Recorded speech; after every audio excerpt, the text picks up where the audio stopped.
আজকে আমরা আটা ময়দা ছাড়া খুব সুন্দর নরম তুলতুলে সুজির কেক বানাবো, তাও আবার না মাইক্রোওয়েভ না প্রেসার কুকার, একদম বাড়িতে থাকা চা বানানোর যে আমাদের প্যান থাকে সেই চায়ের প্যানের মধ্যে বানাবো। শুনেই কেমন অবাক লাগছে তাই না? এটা আবার হয় নাকি? হ্যাঁ, এইভাবেই বানাবো, তাও আবার চকলেট কেক। চলো বানানো শুরু করি। প্রথমে আমি ডার্ক আমল চকলেট আর আমুলের চকো মিনিস নিয়েছি কয়েকটা। এগুলোকে বের করে আমি একটি প্লেটের মধ্যে রেখে দেব। আর আমি একটি মেজারমেন্ট করার জন্য বাটি নেব, যেই বাটি দিয়ে আমি কেক বানানোর সমস্ত উপকরণগুলি মেজার করে দেব। তোমরাও তোমাদের বাড়িতে থাকা যে কোনো বাটি নিতে পারো, কিন্তু মনে রাখবে ওই বাটি মেজার করেই সব উপকরণগুলো ব্যবহার করব। আমি এই বাটিটা নিয়েছি। এই বাটি দিয়ে মেপে আমি 1.5 বাটি সুজি দেব। একটি মিক্সিং জারের মধ্যে আমি এগুলোকে মিক্স করে নেব। দেখো, ঠিক এইভাবে আমি 1.5 কাপ সুজি দেব। আর এই বাটি মেপেই 1 বাটি আমি চিনি দেব।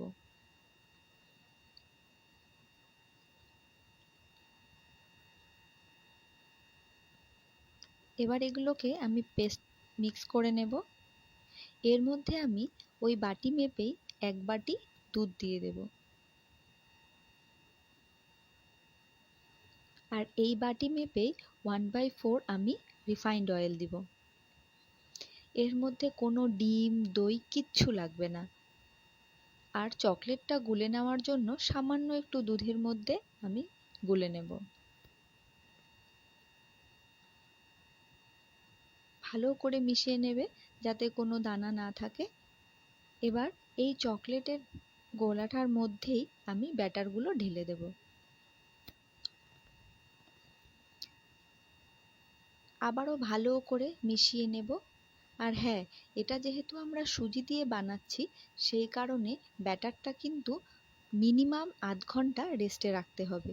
যদি তোমরা বেশি সময় রাখতে পারো তাহলে তো খুবই ভালো হয়, কিন্তু আমি যেহেতু তোমাদেরকে দেখাবো সেই কারণে আমি 1/2 ঘন্টা রেখেছি। তো তোমরা মিনিমাম 1/2 ঘন্টা রাখার চেষ্টা করবে। আর একই ডাইরেকশনে ব্যাটারটাকে কিন্তু মেশাবে,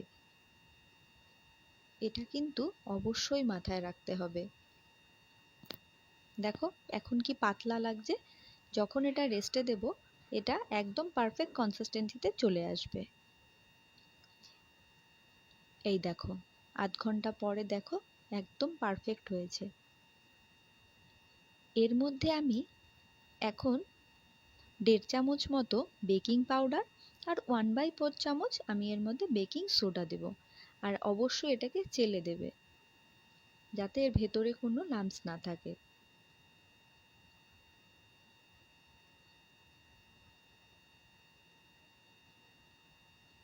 আবারও ভালো করে মিশিয়ে নেবে।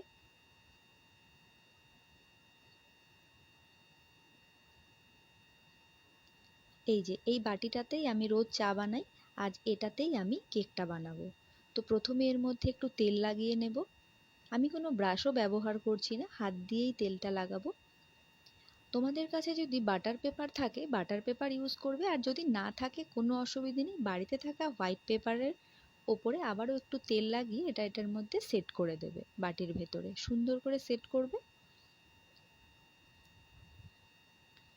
ওপর দিয়ে আরেকটু তেল লাগিয়ে দিচ্ছি যাতে কেকটা ভালো মতন সেট হয়।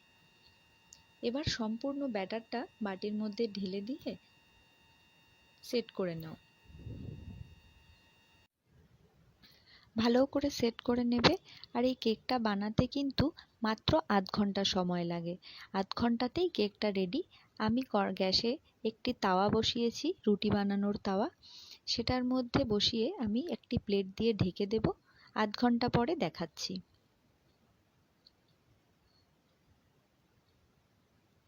1/2 ঘন্টা পর দেখো কেকটা কত সুন্দর হয়েছে। আমি একটি নাইফ দিয়ে চেক করে দেখাচ্ছি। দেখো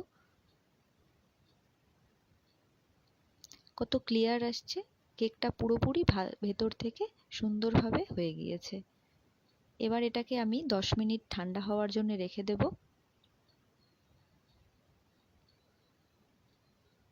10 মিনিট পরে দেখো কেকটা কত সুন্দর লাগছে দেখতে।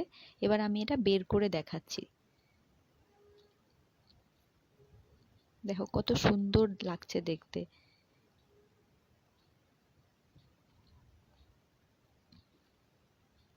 এখন থেকে যখনই ইচ্ছে করবে তোমরা কিন্তু এই সহজভাবে কেকটি বাড়িতেই বানিয়ে নিতে পারো। আর এর জন্য কোনো চাপেরও ব্যাপার নেই। বাড়িতে থাকা চায়ের বাটিতেই তোমরা এই কেকটা বানাতে পারবে। দেখো কত সুন্দর ক্লিন এসছে। আমি বাটার পেপারটা তুলে তোমাদের দেখাচ্ছি। আমি এখানে কাগজ ব্যবহার করেছিলাম, হোয়াইট পেপার। দেখো কত সুন্দর লাগছে দেখতে, দেখেছো কত নরম তুলতুলে। আমি একটু কেটে দেখাচ্ছি তোমাদের, ভেতর থেকেও দেখে নাও কত সুন্দর জালি তৈরি হয়েছে। আর খেতে কিন্তু খুবই সুন্দর। এই কেকটা দেখে কেউ ভাবতেই পারবে না যে এটাকে আমরা চা বানানোর বাটিতে বানিয়েছি। তোমরা কিন্তু অবশ্য বাড়িতে এটা ট্রাই করবে। আর আমাকে কিন্তু কমেন্ট করে অবশ্যই জানাবে যে তোমাদের কেমন লাগলো। আমার ভিডিওটি যদি তোমাদের ভালো লেগে থাকে তাহলে কিন্তু অবশ্যই লাইক করবে। আর একটা কমেন্ট করে আমাকে জানিও তোমাদের কেকটা কেমন লেগেছে। দেখো কত সুন্দর লাগছে দেখতে।